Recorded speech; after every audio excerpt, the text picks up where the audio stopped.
Baik, bismillahirrahmanirrahim. Kita ambil pelajaran yang kedua, tema yang kedua yaitu macam-macam kata. Setelah di pertemuan sebelumnya, di pertemuan yang pertama, kita ambil definisi dari kata. Nah, maka sekarang kurang lengkap bahasanya kalau kita tidak mempelajari apa saja macam-macam kata atau jenis-jenis kata dalam bahasa Arab. Baik. Kata yang kita sebut dengan istilah al-kalimah kemarin, ya, dalam bahasa Arab terdiri dari 3 jenis atau 3 macam. Yang pertama, al-ismu. Yang kedua, al-fi'lu. Yang ketiga, al-harfu. Nah, jadi kata dalam bahasa Arab tidak akan keluar dari 3 bagian ini. Ya, para ulama mempelajari kitab-kitab, ya, orang-orang Arab, mempelajari percakapan mereka, mempelajari syair-syair mereka, kemudian mereka menyimpulkan bahwasanya seluruh ucapan orang Arab itu tidak akan keluar dari 3 jenis ini. Kalau bukan isim, ya fi'il. Kalau bukan isim dan fi'il, ya harf. Gitu ya. Nah, ya, jadi kalau antum buka mushaf Al-Quran dari halaman pertama sampai seterusnya, antum akan temukan di situ, ya, kalau bukan isim ya fiil, ya, kalau bukan isim dan fiil ya huruf. Misalkan antum mengatakan Bismillahirrahmanirrahim, bi itu huruf, ismi itu isim, Allah Abdul Jalalah itu nama Allah, kemudian Ar-Rahman isim, Ar-Rahim isim, Alhamdulillahirabbil alamin, alhamdu isim, dan seterusnya. Iyyaka na'budu fi'il, dan seterusnya. Nah, jadi kata dalam bahasa Arab tidak akan keluar dari 3 bagian ini. Dia hanya akan berputar di 3 bagian atau 3 macam ini saja. Baik, itulah kata. Baik.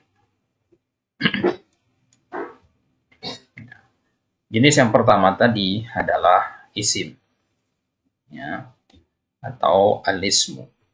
Ya, alismu ini kalau dalam bahasa Indonesia adalah kata benda. Ya, kata benda.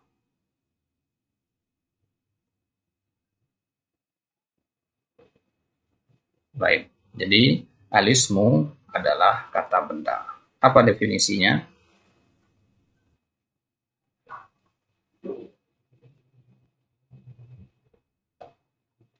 Definisinya adalah madalla ala ma'nan aw syai'in wala yata'allaqu bis zaman.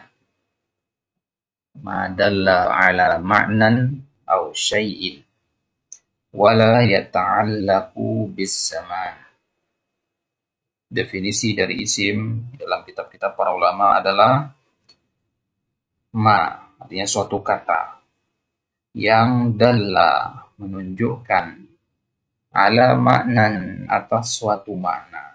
Sudah kita jelaskan kemarin apa yang dimaksud dengan makna, ya, gambaran dalam pikiran namanya makna. Jadi dia sebuah kata yang menunjukkan suatu makna, au syai'in, atau menunjukkan sesuatu. Ya, menunjukkan sesuatu di sini bisa apa aja, benda atau orang, pohon, tumbuhan, hewan, dan seterusnya. Wala yata'allaku, dan isim itu la yata'allaku, tidak berkaitan, bis zaman, dengan waktu. Artinya ketika mendengar sebuah kata dalam bahasa Arab, tidak ada keterangan waktu yang antum pahami di situ. Gitu ya.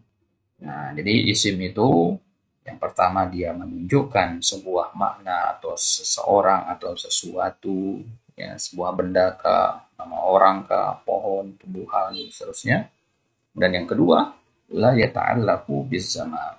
Dia tidak berkaitan dengan waktu, artinya nggak punya kaitan dengan waktu.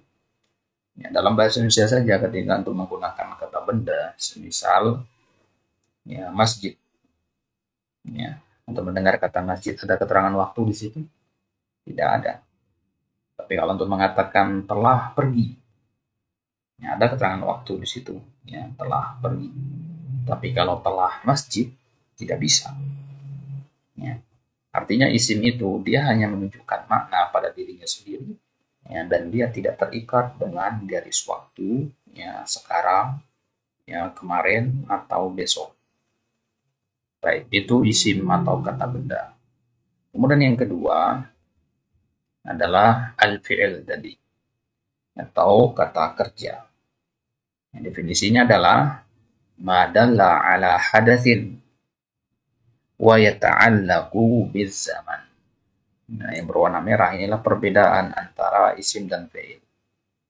Kalau isim tadi dia menunjukkan makna, sebuah makna. Kalau fi'il dia menunjukkan sebuah hadas. Hadas itu artinya kejadian, peristiwa. Wa yata'allaqu biz zaman, dan dia terikat dengan waktu. Jadi fi'il itu kata kerja itu dia ada kaitannya dengan waktu. Kalau orang mengatakan saya makan, tentu bisa mengajukan pertanyaan kapan. Berarti ada kaitannya sama waktu. Tapi kalau orang mengatakan masjid, antum nggak bisa mengatakan kapan. Ya, hanya bisa mengatakan di mana. Ya, karena dia tidak terikat dengan waktu kalau isim. Kalau fi'il terikat dengan waktu dia, maka boleh diajukan pertanyaan kapan di situ. Maka fi'il dia menunjukkan sebuah peristiwa, sebuah kejadian yang ada kaitannya dengan waktu. Ya, itu fi'il. Baik.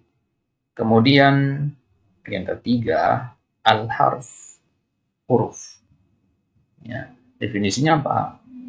Ma laisa lahu ma'nan fi nafsihi. Dia adalah sebuah kata. Ingat, dia masih masuk ke kelompok kata, kalimat dia. Laisa lahu ma'nan. Dia tidak punya makna fi nafsihi pada dirinya sendiri. Wastu'mila lirrabti bainal ismi wal fi'li.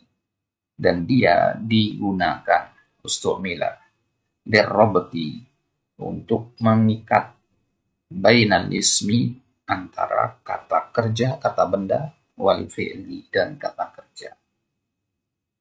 Jadi dua saudaranya yang sebelumnya, yaitu isim dan fi'il, itu butuh penengah, ya, yang berada di tengah-tengahnya, yang akan menyambungnya. Nah, yang menyambungnya itulah yang disebut dengan al-harf. Jadi al-harf ini fungsinya adalah menghubungkan kedua saudara sebelumnya, yaitu isim dan fi'il. Ya, begitu ya. Baik. Dan huruf itu sendiri laisa lahu ma'nan fi nafsihi. Pada dirinya sendiri nggak ada artinya. Ya, kalau dia berdiri di situ nggak ada artinya dia. Ya, artinya apa? Artinya dia harus senantiasa menempel dengan isim ataukah dengan fi'il. Nah, maka harus ditempelkan. Baik.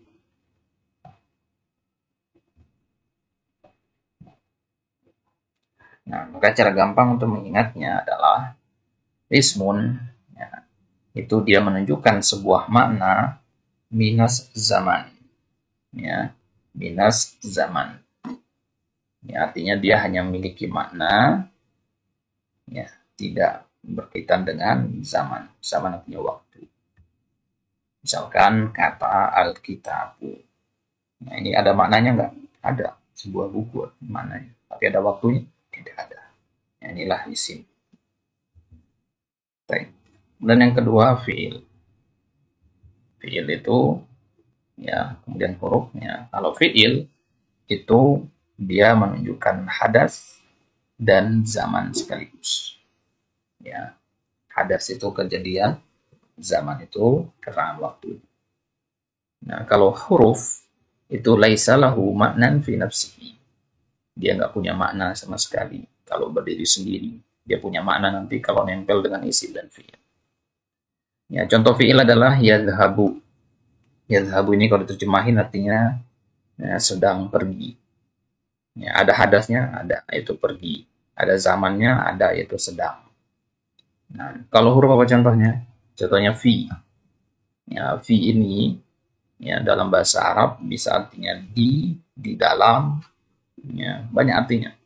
Nah, artinya itu akan berubah-ubah tergantung dia nempel kemana nanti. Ya, kan dia nempel ke kata apa. Ya, dan khusus untuk fi ini, dia masuk ke isim saja dia. Ya, jadi kalau untuk mengatakan fil baiti, ya barulah dia memiliki makna fil baiti. Ya, baru dia memiliki makna di situ. Nah, fi di situ atau huruf tadi. Nah, tapi kalau dia berdiri sendiri, maka dia tidak memiliki makna. Karena apa? Karena dia adalah huruf. Dia harus digandeng dengan yang lainnya. Nah, artinya dia harus menempel di inangnya. Nah, kalau diberikan parasit, dia nggak bisa berdiri sendiri. Dia harus menempel dengan pohon inang. Baik, itulah huruf. Nah, nah itu macam-macam kata. Kesimpulan kita adalah kata dalam bahasa Arab ada tiga jenis saja: isim, fiil, dan huruf. Isim itu kata benda, fiil itu kata kerja, dan huruf itu huruf, ya, partikel terkecilnya. Isim itu senantiasa dibahas pertama, ya, sebelum fiil.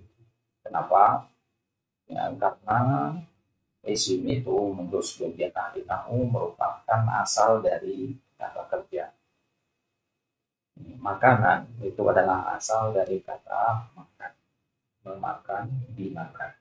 Nah, itu dalam bahasa Arab ya. Sebagian lagi mengatakan balikannya.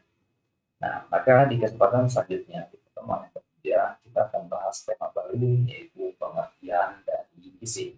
Setelah kita tahu bahwasanya kata itu ada isim, ada fiil, ada huruf, nanti kita akan buka satu persatu, apa itu isim, apa itu fiil, apa itu huruf. Allahu al-muwafiq ila sabil rasyad. Naktafi bihada. Sallallahu ala nabiyina